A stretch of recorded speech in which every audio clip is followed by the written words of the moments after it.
Welcome to this explainer. Today, we're diving into something that is honestly a terrifying reality for a lot of businesses: corporate failure. What actually happens when a company starts to bleed out. Now, we typically look straight at the balance sheet first to try and stop that bleeding, right? But the real secret to survival?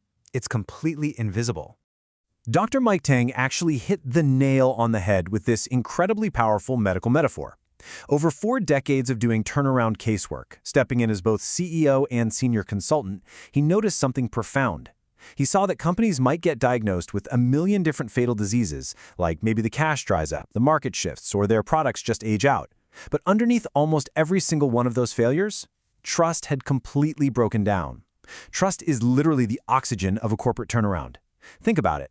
You can have the absolute best, most bulletproof strategy in the world, but if you don't have oxygen, it's fatal in minutes. All right, let's jump into Section 1, Anatomy of Corporate Health, focusing on corporate vital signs. We're going to visualize the corporate body to really understand how this oxygen flows. Here we're looking at the 8 pillars of corporate turnaround. And by the way, this is a core concept you can dig into much deeper in the free ebook called Trust, 8 Pillars, Dual Track, and Faith. Now, in this anatomy, financial health acts like your blood supply. It's your cash, your liquidity. Operational excellence, that's the muscular system actually driving execution, but right there in the center acting as pillar 4 is trust. And this is the absolute crucial point. Trust is the foundation that every single other pillar leans upon. A pristine, brilliant balance sheet absolutely cannot save a company if its customers no longer believe a word it says. Moving to Section 2, Internal and External Trust, the 2 faces of trust. To truly grasp how this invisible asset works, we have to look at how it operates both inside and outside the boardroom walls. So let's break down the actual math behind this currency with the trust equation. Trust equals your credibility plus your reliability plus your intimacy, all divided by self-interest.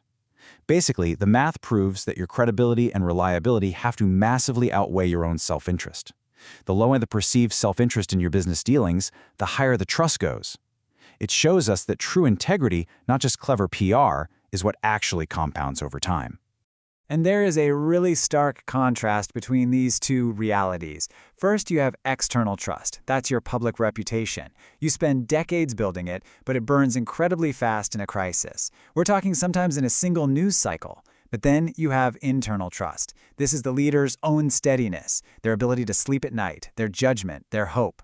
A crisis creates severe emotional and spiritual strain, and honestly, an exhausted, isolated leader is going to make exactly the kinds of rash errors that a fragile recovery simply cannot afford.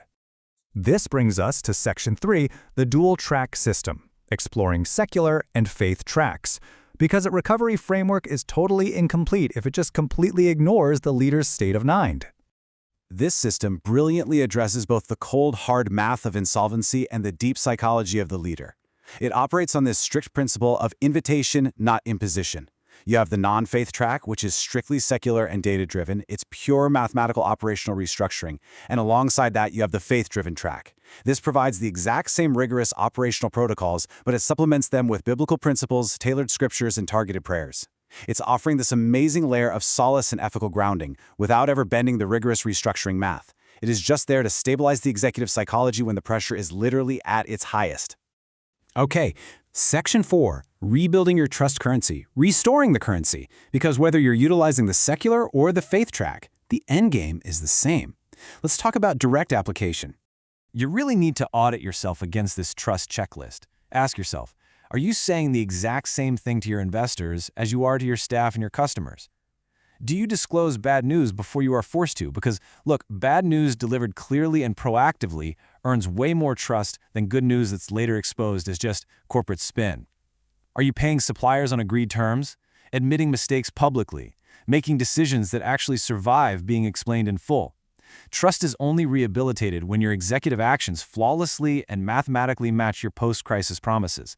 Any hypocrisy or even a hint of corporate arrogance will instantly torch whatever fragile goodwill you've managed to build back up. So, when the stakes are highest, how do we actually put that checklist into practice without crashing the company? Well, you can utilize the tools over at crisiscommunicationadvisory.org. Step 1 is to jump into the simulator and rehearse high-stakes scenarios, things like massive retrenchments or drastic pivots in a totally safe environment. Step 2 lets you formulate communication strategies tailored specifically to the different phases of a crisis. And Step 3 is where you really master the art of protecting your reputation under fire, long before you face a real-world emergency. Rehearsing like this protects not just your public reputation, but your staff's willingness to actually stay in the trenches and rebuild with you. Which leaves us with this final, somewhat provocative question. Are you actively compounding your trust currency right now, or are you already running out of oxygen? A crisis will always, eventually, test whether a leader's words and their actions are actually the exact same thing. I highly recommend taking a hard look at your own organization's foundational health. To dive deeper into all of this, make sure to grab that free ebook covering Trust, the 8 Pillars, the Dual Track System, and Faith, and explore the free diagnostic tools available at corporateturnaroundcenter.com. Thanks so much for joining me for this explainer. And remember, keep breathing that oxygen into your business.